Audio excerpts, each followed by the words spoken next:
अब देखिए, भगवान के बारे में या भगवान के भक्तों के बारे में अगर जानना हो तो भगवान के भक्त से अच्छा कोई अन्य बता नहीं सकता। और सत्य तो ये है कि भगवान के भक्त के बारे में या भगवान के बारे में बताने का अधिकार भगवान के भक्तों को ही होता है, भागवत पुरुषों को ही होता है।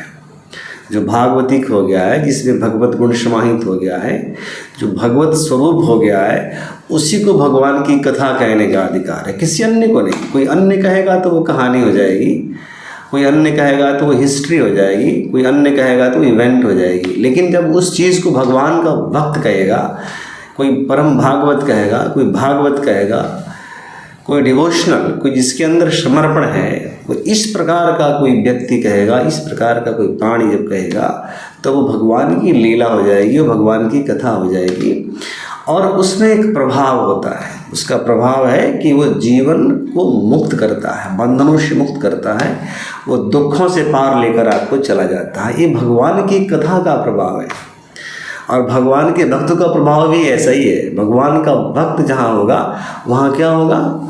बंधन से मुक्ति, आपको फ्रीडम ज़्यादा होगा, आप ज़्यादा स्वतंत्र हो जाएंगे, आप ज़्यादा उन्मुक्त हो जाएंगे, आप ईश्वर के नज़दीक अधिक हो जाएंगे, जिससे आप ईश्वरीय आनंद का अनुभव कर सकते हैं। भगवान के भक्त की उपस्थिति में आपको बिना प्रयास के एफर्टलेस आपका ध्यान लगेगा।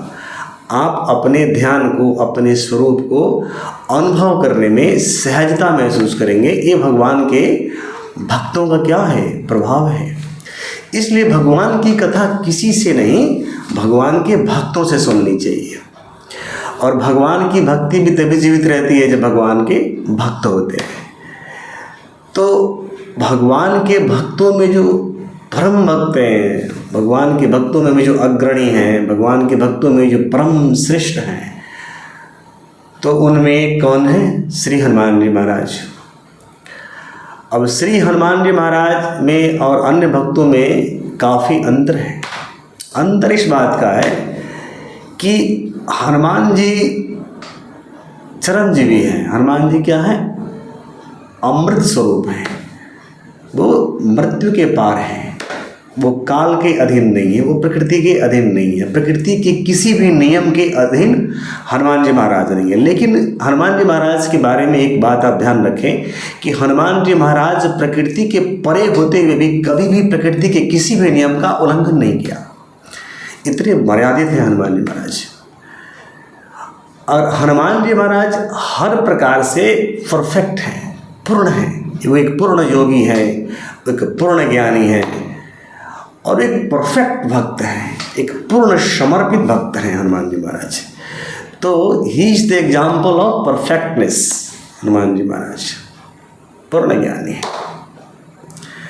तो इसलिए हनुमान जी महाराज के बारे में तुलसीदास ने कैसे उनकी वंदना की? सीता राम गुणग्राम पुण्यारण्य विहारिण वंदे विशुद्ध विज्ञान कवीश्वर कपीश्वर। वंदे विशुद्ध विज्ञान, जो विशुद्ध ज्ञान के स्वरूप है। तो इस प्रकार की वंदना तो महादेव के लिए की जाती है। नहीं, विशुद्ध जो ज्ञान का स्वरूप है वो शिव ही है, कोई अन्य नहीं। और शिव का स्वरूप है श्री हनुमान जी महाराज। इसलिए इनको भी तुलसीदास ने क्या कहा? विशुद्ध विशुद्ध विज्ञान स्वरूप है। अभी विशुद्ध जो विज्ञान है ये तो हनुमान जी का, चलो ये स्वयंभू ज्ञान भी है उनके अंदर, हनुमान जी महाराज के पास। हरे कृष्णा।